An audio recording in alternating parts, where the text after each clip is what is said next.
Listen, I'm easy to find. And listen, they can kiss my ass if they don't like it. What's going on YouTube? It's Nathan back with another video presentation. I hope you're all well. Hope you're all staying safe, enjoying this warm weather.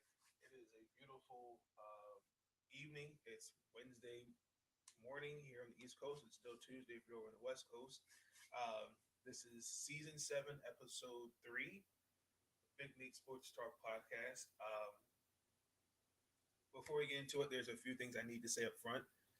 As I already stated, welcome. So I have not finished uploading season 6 on the Spotify. Please forgive me.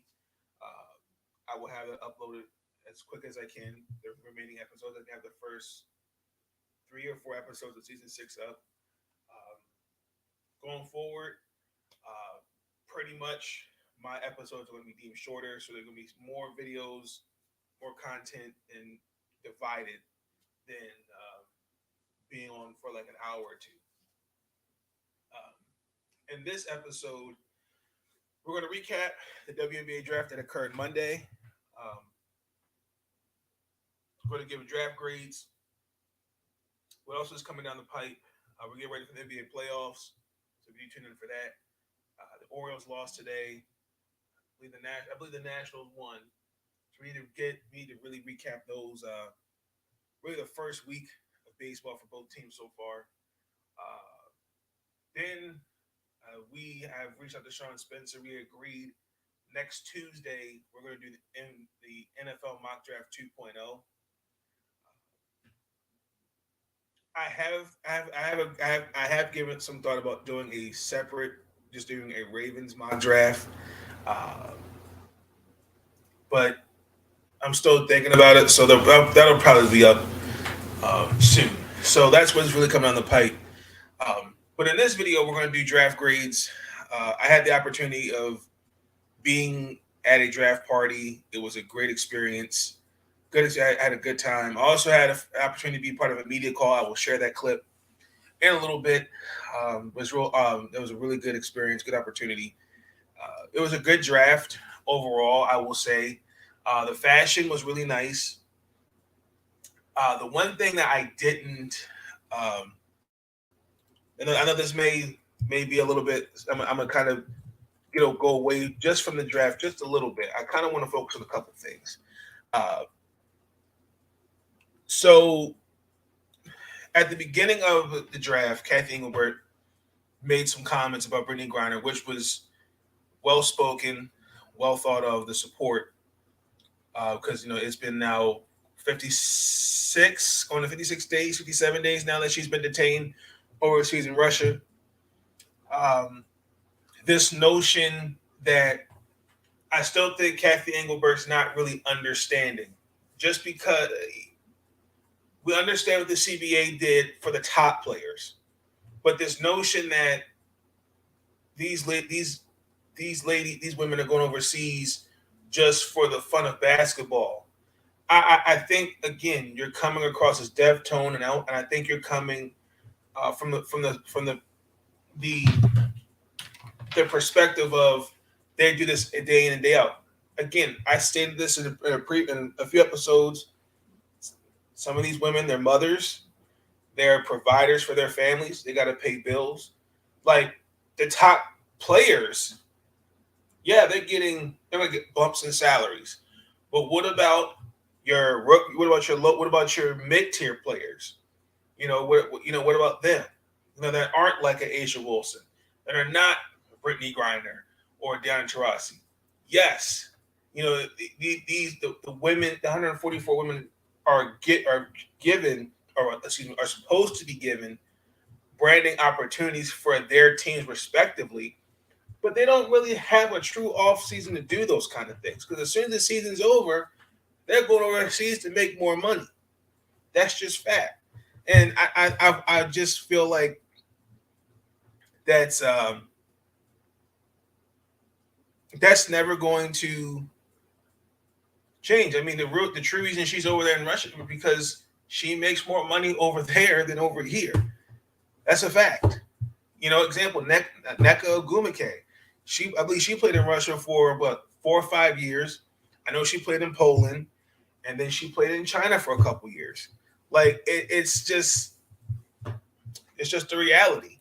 And then when I see LeBron come up with his tweets, about the WNBA. Let me pull that up. Let me pull this up real quick because I want to make sure I have this for verbatim. Cause I could understand where his thought process was, but I still think that the NBA does have a responsibility. So he said, "I'm sitting here after watching the WNBA the other day, and I'm wondering why the hell do these young ladies have to stay in school for 4 years, be able to go pro? I'm confused." And then Natisha Heidemann responded, "We can't do much without a degree. We make 1% of what you make in a year, and by the time we're done with what we need, another job." So, like, his tweet came off as a rhetorical question. That's the first point. I think that let's just get that out there. It's a fact. These ladies in the WNBA, there's only 12. There's 144 players. That's 12 slots per team. We can continue to keep talking about expanding the cities, but I think we need to talk about roster expansion, open it up to at least to open 15 players. I do think that there needs to be a salary increase. Like Ryan Howard, I believe her rookie contract is going to be like $72,000 compared to Kate Cunningham. I think he was like $10 million. So obviously there needs to be roster expansion. I would like to see the protection of draft picks. I think that's another thing. And more importantly, you got to get out here and really help brand the game. Wearing the hoodie is nice, but if you're not helping promoting your sister league or just promoting women's sports, period. I mean, again, I have been on the record. I know some people may go like, man, like, who cares what like. I've had people tell me like no one cares about the WNBA, but I'm like, you're saying that, but you're not giving it a chance. Like, all I'm saying is that we can brand it better, we can market it better, but we, unfortunately, as a society and politics come into play, we choose not to do that.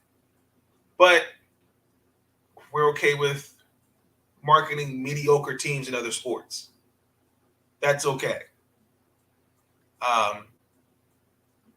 Then what else happened?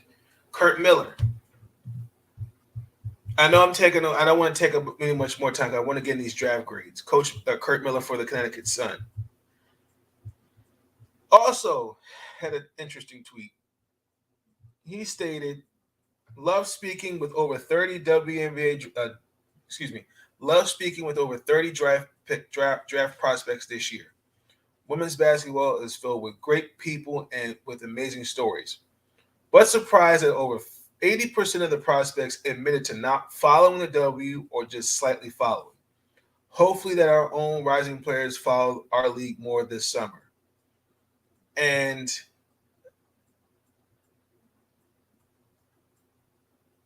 again, that goes back to we're not connecting the WNBA, and once again, it's marketing, particularly to young girls, young women. That plays a part. Coaches are not innocent in this neither, because you could do your part as well.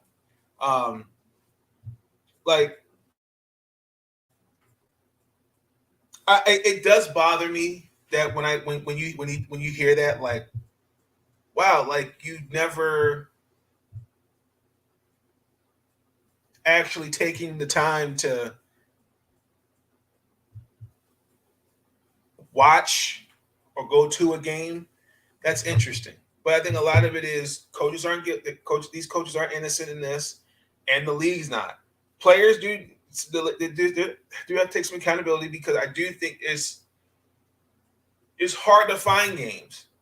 Like, I'm hoping that the league pass really kind of changes that. But let's keep it real too. We had a lot of women for the WNBA that really were on it this year with college basketball, and they were over last year and in the previous year. So I mean, we got to walk before we crawl. You're starting to see these narratives start to start to break these narratives up, and really trying to garner.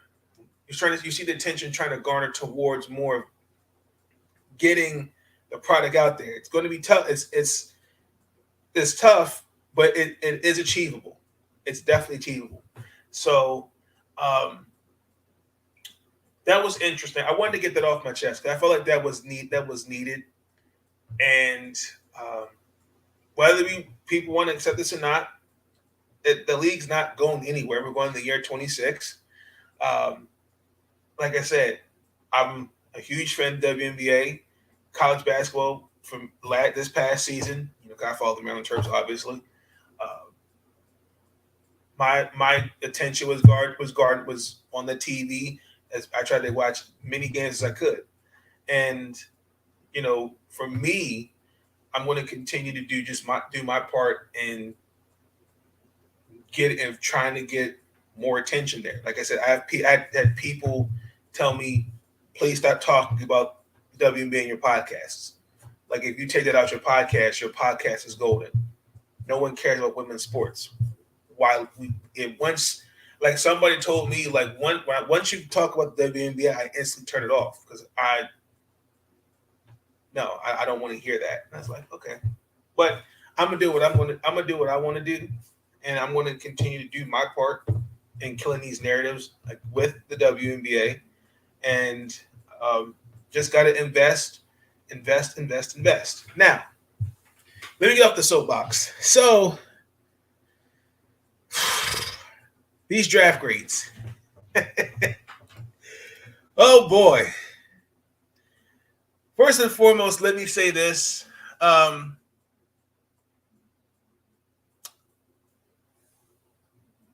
Some of these picks, first and foremost, let me back up. I wasn't surprised. I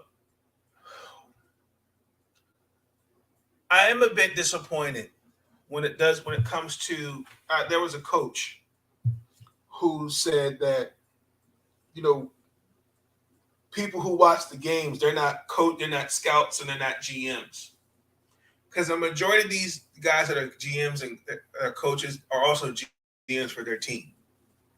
Now, when I talk about, for example, Lamar Jackson or the Washington Wizards, when I say I'm watching the games, we're watching these games and we're seeing how of an impact player, whether it's in the NBA football or WNBA, they could be on rosters. This was a very interesting draft. My grading, it was not as, I want to make this clear, it was not harsh, because what I went off by was needs and the best available. And it seemed like it was the complete opposite.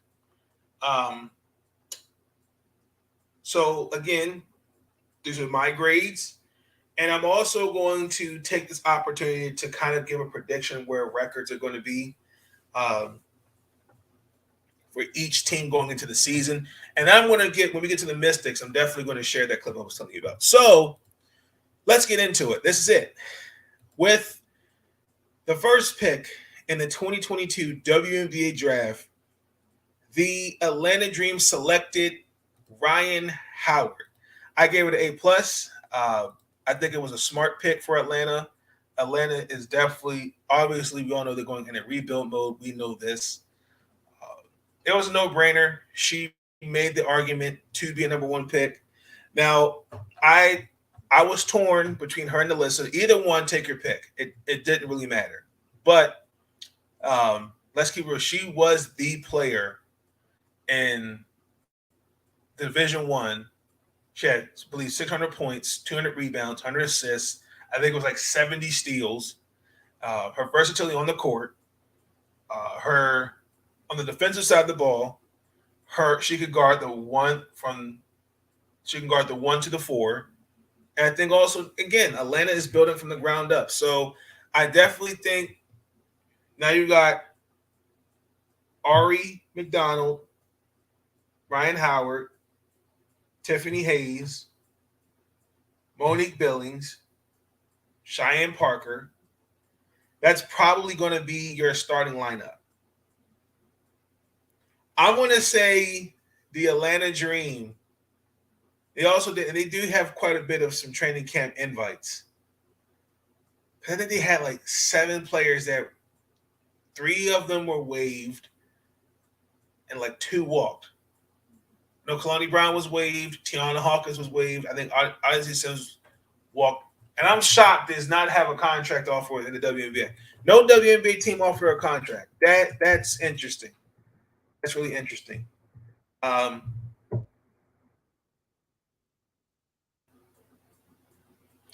going to say the Atlanta Dream. I'm going to say they're going to win 10 games. Guaranteed. I give them like the 2-3 more years. I think they'll be ready to compete. So it was a good pick for Atlanta. I give them an A+ on that one. Now, with the second overall pick in the 2022 WNBA draft, the Indiana Fever selected NaLyssa Smith. I liked it. She's definitely going to be an impact player.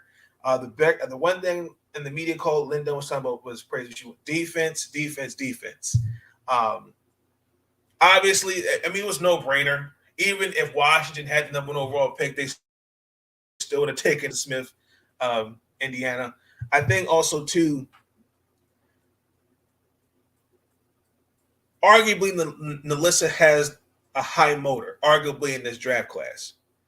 I think trading for Tierra McCowan, I think the biggest thing was more energy that they were looking for. And also, too, from the center position, I think they were looking more from the perimeter. Tierra McCowan is more of a paint beast. He's more of an interior defender. I mean, don't get me wrong, she can expand her game, but I think Indiana was looking for more of an expanded perimeter game. Now, we all know that NaLyssa's rebounding and boxing out is spectacular, but this was definitely a no-brainer if you're Indiana. So I definitely think she's definitely going to be the impact player for the Indiana Fever. Now, with the third overall pick in the 2022 WNBA draft, the Washington Mystics selected Shakira Austin. I apologize. She's coming home. To move from 1 to 3, I want to apologize. Shakira Austin. I said Shakira Miss. Out of Ole Miss, excuse me. That's where she went. Now, moving down, I thought this was a good trade. I thought it was an interesting trade. I was nervous with the pick. I know what he was going to do. Realistically, with the Washington Mystics, the biggest thing Coach T in the exit interview after the season was resetting the culture, how we go about things and different things like that. Yes, starting the off season with free agency. Unfortunately, in my opinion, I think when I look at it back, hindsight 2020, I think investing 3 draft picks for Tina Charles and we only got her for 1 year, I think that's probably the worst trade, in my personal opinion. I do, and I just think it just didn't get just. I don't. We should have just had an opportunity to run it back. That's just my opinion. But you signed Elizabeth Williams. You brought back Tiana Hawkins. Questions going into the season: Alicia Clark and Elena Deladon. Coach T realistically, outside, and I said this in a few times. It's in the long term. It's the long term. We have to start building an identity past Elena Deladon. This is not 2019 anymore, ladies and gentlemen. Let's get past that. Like, yes, when we won the title, I ain't gonna lie, I burst in tears because to see when he came in here in 2013, he changed the franchise. Before that, it was a disgrace. He came in from day one. He changed the culture. Along the way, there have been obstacles. He's made good picks. We hadn't picked that high, honestly and truthfully, when we had Taylor Hill when he came here, who was a good player, just injuries. Now, with Shakira Austin, her defense as a defender, I think she's a fundamental piece. Her versatility, lateral quickness, those things you can't take away. Coach T says she's not 6'5", she's 6'6". As someone who watched her at the University of Maryland for the first 2 years and then tried to watch as many games as I could for her Ole Miss, her athleticism, her motor, she just has that oomph to get you to the next level. Now, he's already made it clear, don't expect her to come off the bench. And come off the bench this year. She's going to come off the bench. She's probably going to get some. She's going to get some minutes. But he made it clear as well before the trade that whoever it was in the top was not going to get in the top 7 rotation. Now, that top 7 rotation is all based on health. If we have the same thing we had last year, I unfortunately hate to say it, but you're going to have to put her in there. Now, I do think that you've got a good post player, and we have said it for the last few years. The Washington Mystics, they do need a center. We have said that. Like, you can't take that away. But also, too, let's keep it real, ladies and gentlemen. Shakira Austin, I'll be honest, when she left the University of Maryland, I was sad. But she took a chance on herself. She proved that she can lead a team. And let's keep it real. If it wasn't for her, Ole Miss would not be in the position that it is currently. And I like this pick. I will go back and go on the second round, but I just want to go over the first round picks. But let me play the clip, ladies and gentlemen. My first media availability right after the draft. Good. All right, Coach, and we'll take one last question from Nathan Snell. Good evening, Coach T. Last season, in the exit interview, you said not rebuild, but reset. What does this draft, going into the season, are we still in a reset mode for the Mystics going forward? We're in a compete for a championship mode. We reset in the following manner. I mean, you have the draft picks, you have the free agent signings of Elizabeth Williams and Rui Machida and Tiana Hawkins. You get healthy players that are all-stars back. And I think part of it was reset our culture. We had some things to figure out. We got Maisha re-signed. I thought we lost a little bit of the edge that we had in 2019 over the last year and a half, partly because people weren't there, partly because we had just kind of a different set of personalities. You go on the road and you expect kind of team bonding and things, but one of the best team bonders on our team, or the two best maybe on our team, are Elena and Alicia, and they are with you. And so not just are you missing them on the court, but you're missing them off the court. And so I think, that is back in our locker room right now. 5 minutes after the draft pick tonight, both Elena and Natasha were texting me, asking me for Shakira's phone number so they could reach out to her tonight, not tomorrow, not the next day, but tonight to welcome her to our team. And that's kind of the atmosphere you want. Same thing when they found out about Kristen, they're asking for her number. So there's a welcome committee waiting for them that starts everything off on the right foot. Thank you, Coach T. Congratulations on the great draft. Thank you. All right, Coach, that is all for tonight. Yeah, so I had the wonderful pleasure. It was a good experience. I was nervous. I actually should have rephrased that question. The question I should have asked was, okay, last season in next interview you stated rebuild but not reset, not rebuild but reset. How has this process of resetting the culture, the team in general, how has that process been up until the draft? That's what I should have said. But overall, I believe it was a good question. So, realistically, if healthy, um, hold that thought. For the Indiana Fever, realistically,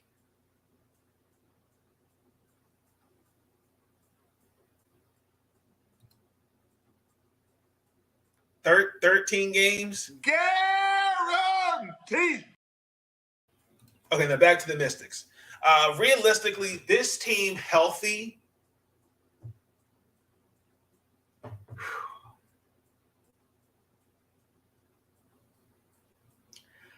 The Mystics, I will say,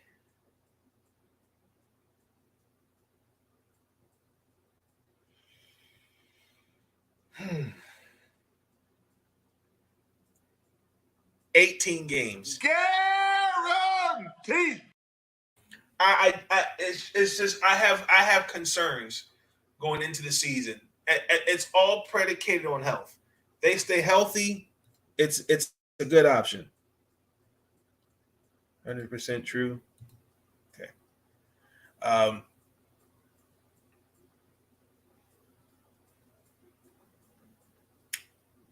Yeah, I don't know. It's all predicated on health for the Mystics. So let me move on to the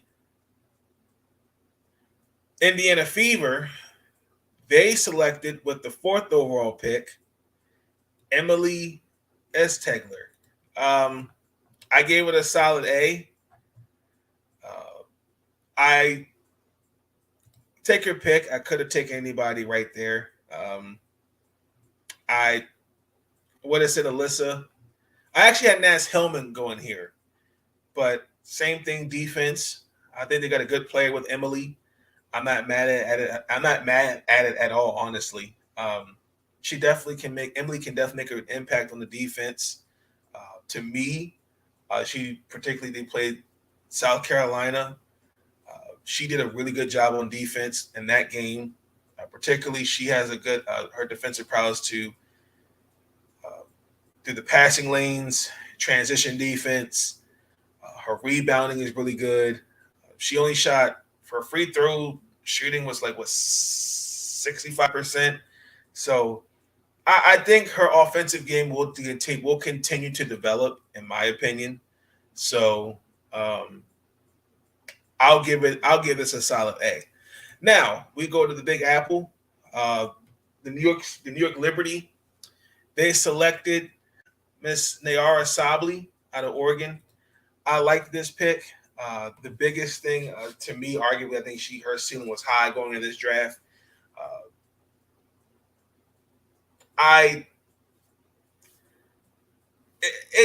You could have taken your pick. I had Alyssa Kune going here. I thought they could use a center. We all know that people are going to bring up the injury history. To me, I was a little surprised that New York actually went with the big when they already have Natasha Howard and Steffi Dolson. But they do value their 4s and 5s, and Nayara's offensive game speaks for itself. She's a good scorer, particularly on the pick and roll. Even though she's not a floor spacer, she can definitely be an interesting scoring option for New York. The only thing is she's not the greatest defender, but she will get the job done. And I think that's where they could have really looked for some help there. That's what I thought they could have done. But I'll give it a solid B. With the 6th overall pick, this was interesting. The Indiana Fever, they took Lexi Hall out of Stanford. Hold on, where's the clip? Oh my God.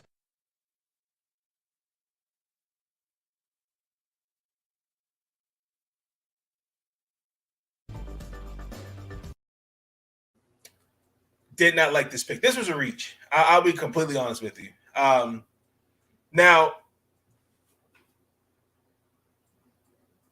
going back to that media call, Coach Dunn specifically said she did not want to teach defense, and she was looking for it in the draft.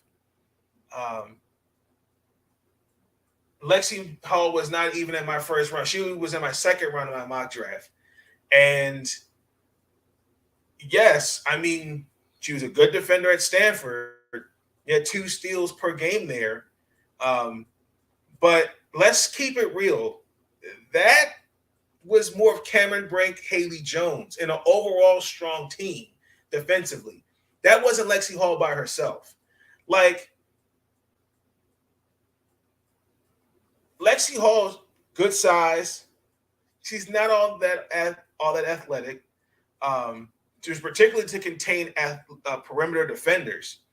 And I mean, she can shoot the 3, but I would have taken.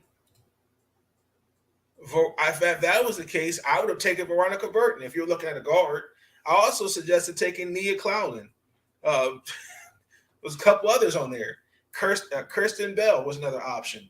If you're looking for a guard that could play, if you were looking for someone that could play defense, Veronica Burton would be the first guard off my list. If you're Indiana, so that was, to me, that was a head scratcher for the most part, and it definitely was for the most part. That was weird, a weird pick. Now we go to Dallas. The Dallas Wings selected Veronica Burton. I'm gonna give it a B, simply because I think Dallas already has a overcrowded backcourt, and it didn't need another guard. Because you got Mariah Jefferson, Ty Harris, Arike Gobawale, and Marina Mabry. Now you've got somebody's going to have to go. And I did see Ty Harris's Twitter, and pretty much like she wants now kind of out. And I don't know about the Mariah Jefferson experiment, because I don't know what needs to be said more on that one. But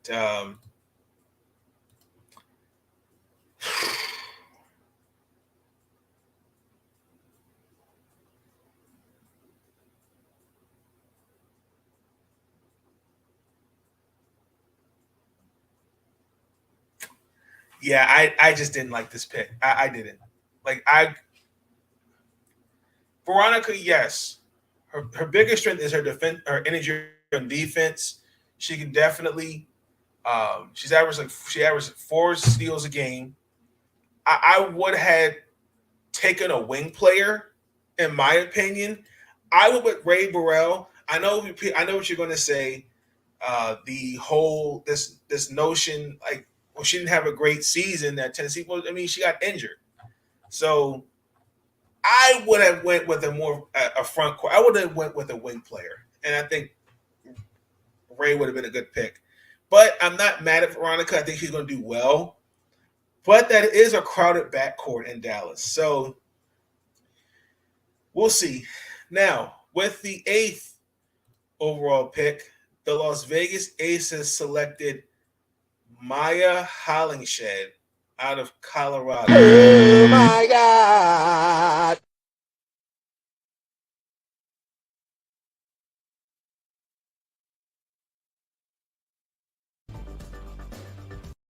What the hell are you doing? What the hell are you doing? I'm not going to even sit here and act like I didn't know this was coming, or act like I know this was coming, because I did it. Maya Hollingshed out of Colorado is a good player. I didn't see all her games. I had her going in the third, mid-second to third. This was definitely a reach to me. because I was looking at a couple things Vegas needed. They needed to work on the depth, but the departure Liz Cambage, they needed a center. And don't get me wrong, Maya Hollingshead could be the answer, but I'm like, you could have taken Alyssa Kunet with this pick.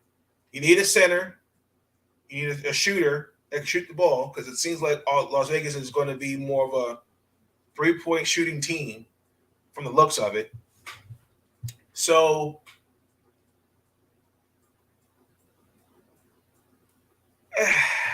I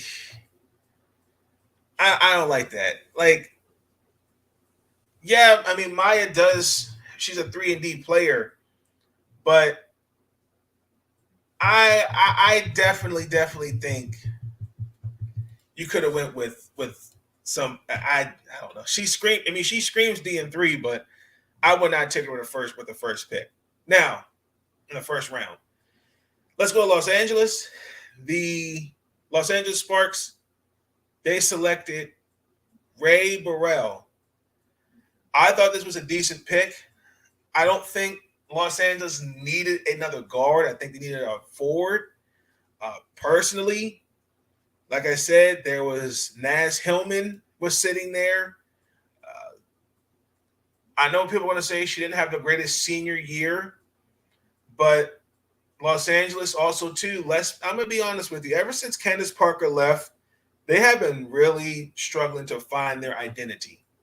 And also too, like, I think Ray will do well in Derek Fisher's system.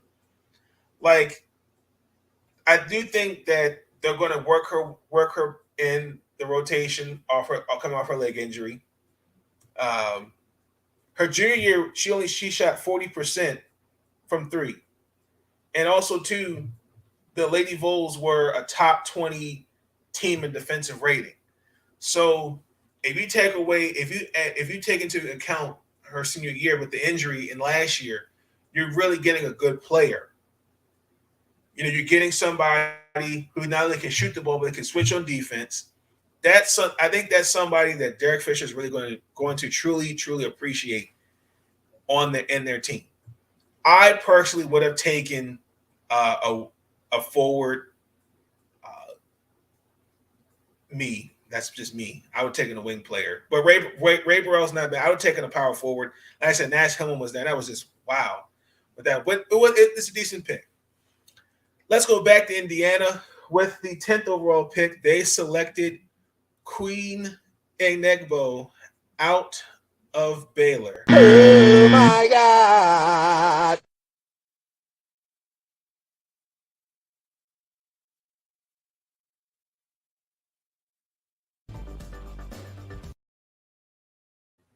Well, I don't know what to say about this one. Taking Alyssa and Emily was not bad. Okay. I'm not mad at that. But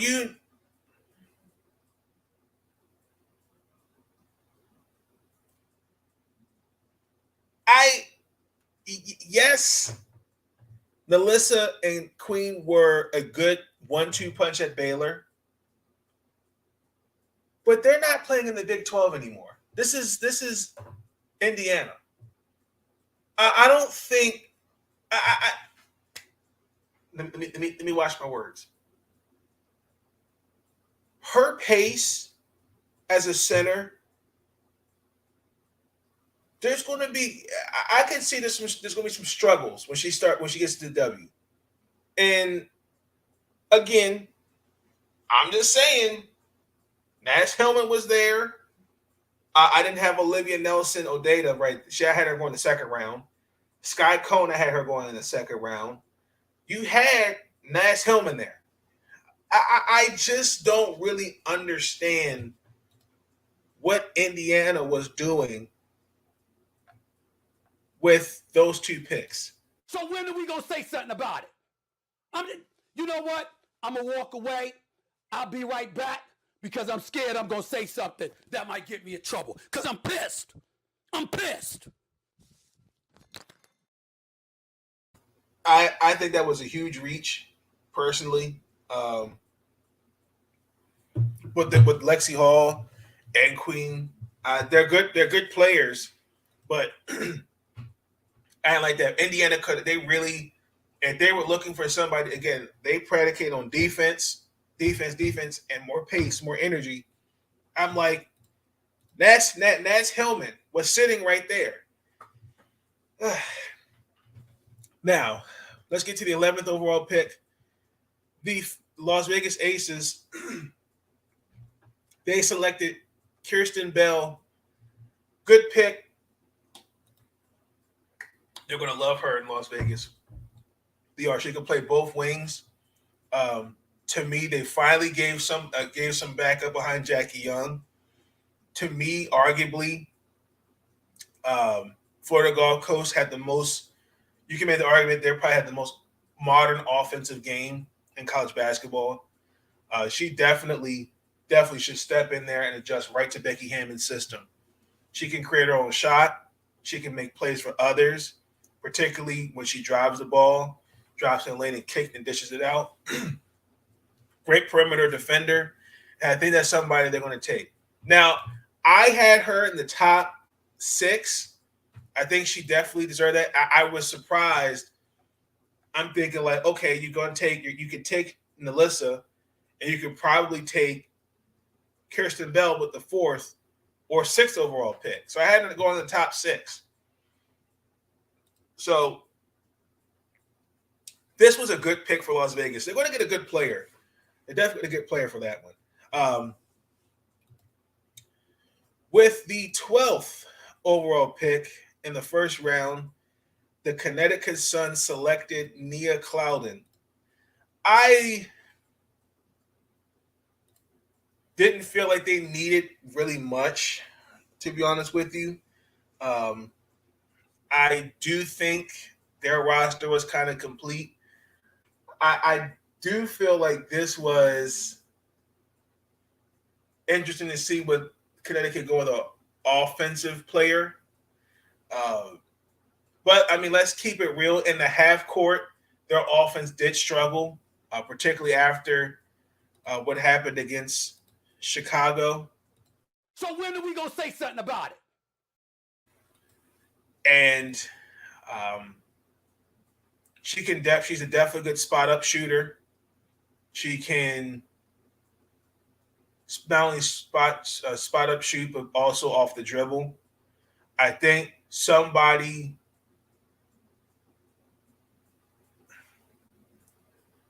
that could work if you're in a lineup with Courtney Williams, but I can't really see. I was looking more for defense, a defensive guard. Veronica Burton. Ooh, who else? I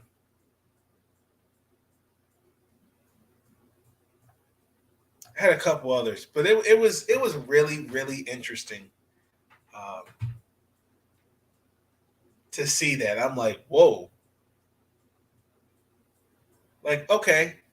But I think they're going to have to figure out in Connecticut because you've got Jasmine Thomas, Courtney Williams, Kyla Charles. Now you've got Nat. Now you've got Nia Clouden, Dejanay Carrington. You're going to have to really figure out how to get all of them involved in some way. Because I hate to say it, but somebody might have to go. Because that's a very crowded backcourt, in my opinion.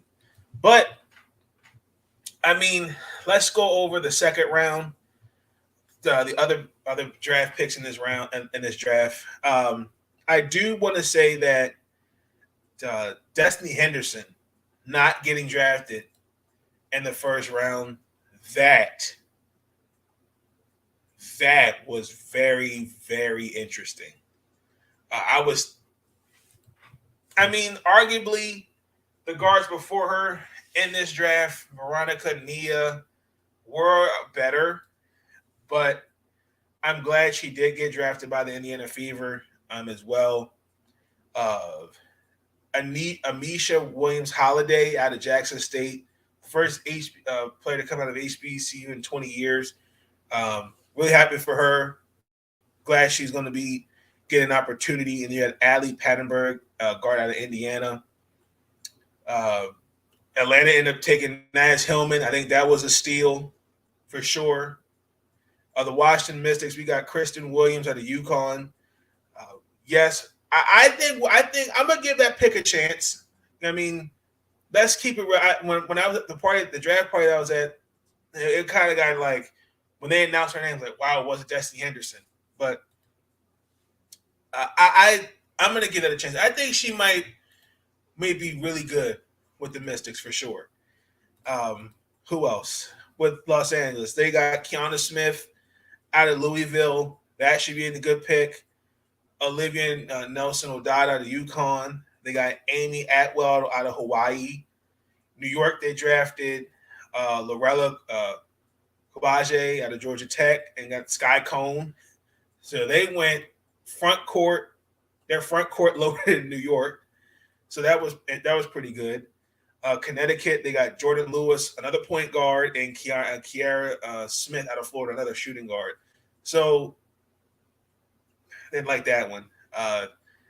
Jasmine Dickey out of Delaware, Jasmine Bond out of North Florida. That's interesting. But with Dallas, there's not a lot of space. And again,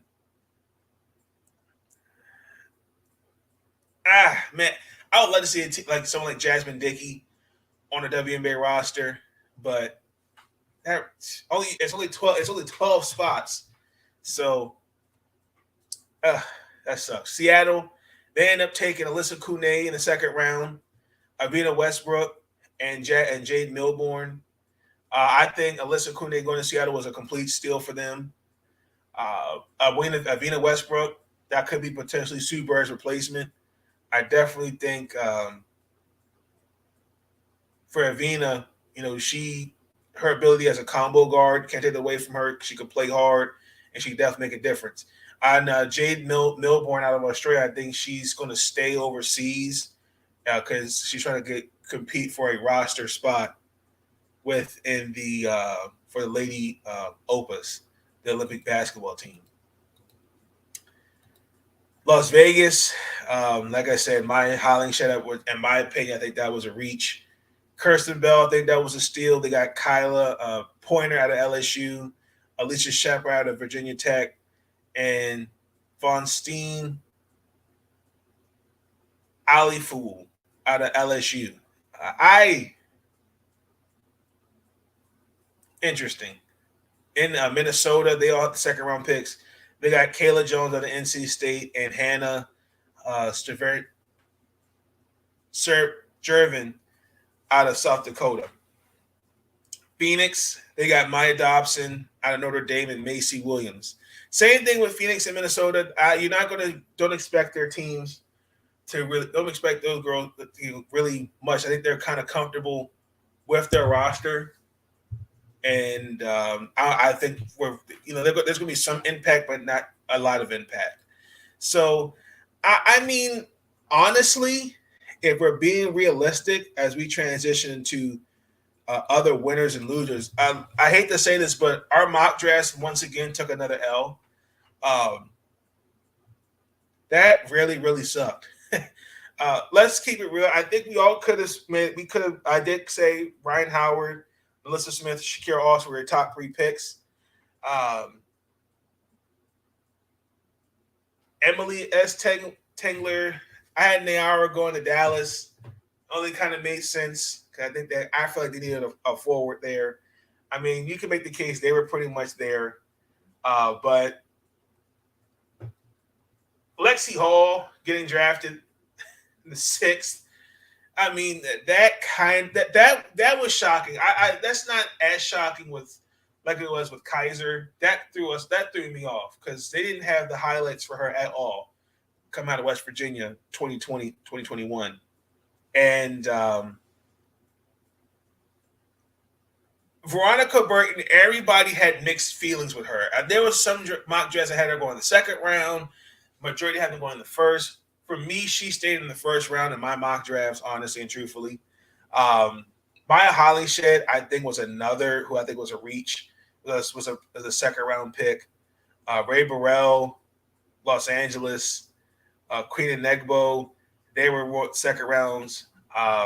Destiny Henderson, I'll get back. Destiny Henderson was another one too. But I mean, honestly and truthfully, mock drafts, they're good, but you never know. You just don't know what to expect at all. I did not envision Destiny Henderson getting to be the 20th overall pick in the draft.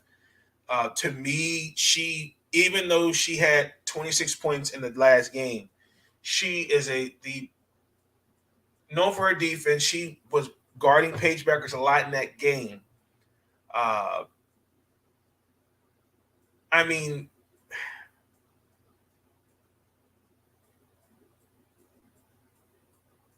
I don't know. To me, I don't understand how you ignore her quickness, her basketball IQ, and her playmaking skills on the offensive, defensive side of the ball. If I was Vegas or if I was Indiana, I would have definitely taken that, in my opinion. Yes, I mean, she may not. I mean, arguably, you can make a case of saying Veronica Burton, Nia Clouden, they were better guards, but I mean, I think that was the steal to me, in my opinion, for Indiana. So I was very, very surprised that she was not taken in the first round. Also, too, these major schools, I think that they won the draft. Jasmine Dickey out of Delaware, for example, Macy Williams out of IUPUI, Jasmine Ball out of North Florida, South Dakota, Hawaii, Florida Gulf Coast, but also too, Amisha Williams Holiday came out of Jackson State. I think she's the third. I believe she's the third to come out of an HBCU. Andrea Gardner and Danique Graves. Is that her name? I said Danique Graves. I know those are the most recent. Those are the two that I know came out of HBCU. I can't remember what schools they went to, but I know they came out of HBCUs respectively. So I definitely think those schools won. And then look, man, like I said, the going to the Kentuckys, the Dukes, Alabamas of the world. I hate to say it, Maryland's too. You know, I mean, Maryland, Chloe Bibby did get a training camp contract, so shout out to Chloe Bibby. But I mean, it just shows you, man, like these programs, they're coming, and they're not going anywhere for a while. We have to respect that. I also want to say that I think was a loser for the draft was the fans. The coverage needs to be different. Like, we focused more on – I was looking more for coverage on the draft. I feel like it was rushed. It was great, to see, it was our first in-person draft since the pandemic. But I just didn't like it. It could have been a lot better than what I saw. What it could be. I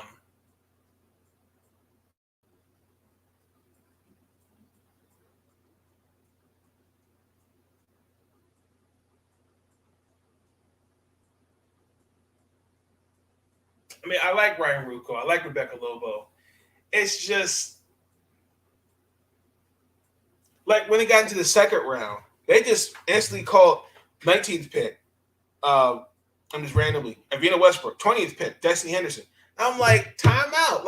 Can we not get a breakdown of the draft of these draft picks? It kind of was just rushed. So I would really like better coverage on the draft for sure. I would. I really truly do. I really feel like ESPN really realistically just didn't really do a good job with coverage, in my opinion. But that's really ESPN. But other than that, I mean, really quick,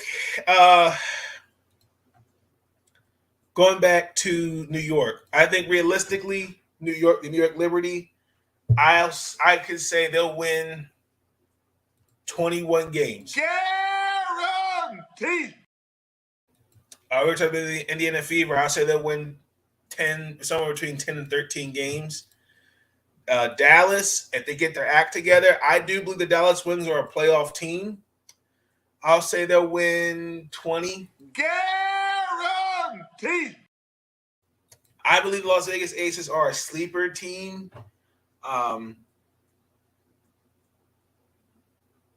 I'll say I want to say the Las Vegas Aces win 25 games. Guaranteed. The Sparks, I'll say they'll get there. I'm gonna say they'll win 19 games. Guaranteed.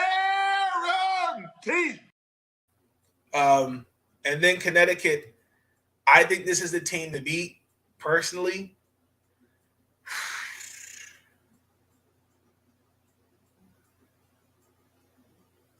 I'm going to say Connecticut's going to win 27 games. Guaranteed. In Chicago, also too, I'll give them 25. I'll give them 23 games. Guaranteed. And then Phoenix,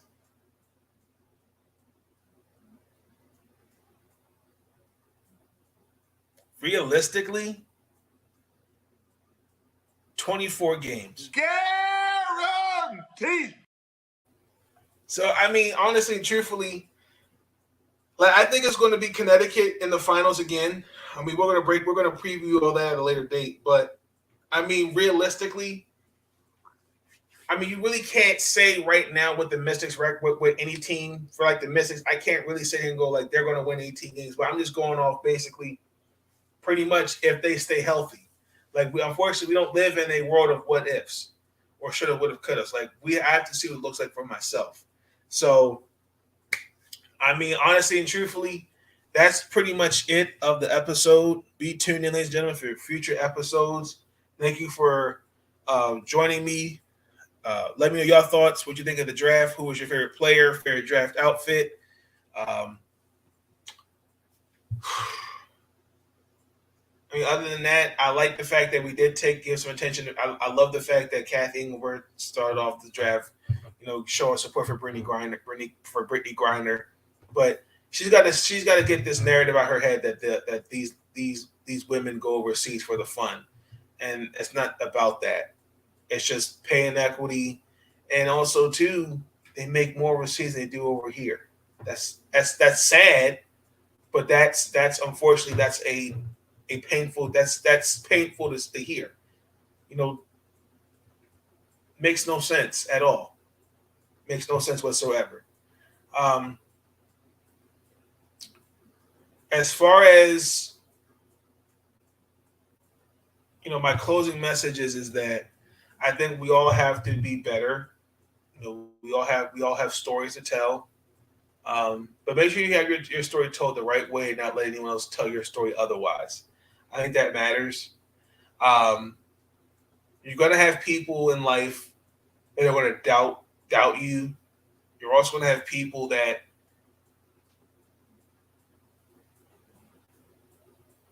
don't like to see others get ahead. And what I've learned and how I've approached life is you gotta take it one day at a time, and you got to say to yourself every day, this is my goal and this is how I'm going to get it done. To be on that media call, that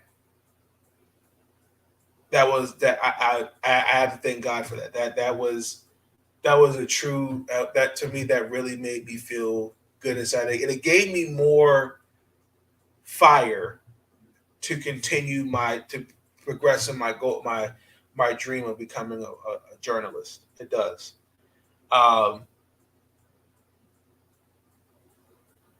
but I will also say too, like, I talked about it for the women going into Monday night. Like, unfortunately, this is going to be an interesting training camp. Preseason training camp for all 12 teams. Like, for example, Indiana, they got a large roster. Unfortunately, some of those women are going to have to go. Like, they let go of Emma Cannon, unfortunately, after just giving her a 2-year deal.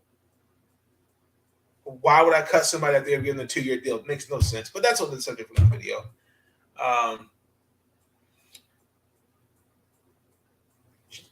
Connecticut, same thing. Crowded backcourt. But it's just, at the end of the day, it's your story. Don't let anybody else tell it. Keep striving for greatness, but just keep striving to do better daily, every day. Just take it one day at a time. But with that being said, ladies and gentlemen, I'm out. Peace. Stay up, y'all. Listen, I'm easy to find. And listen, they can kiss my ass if they don't like it.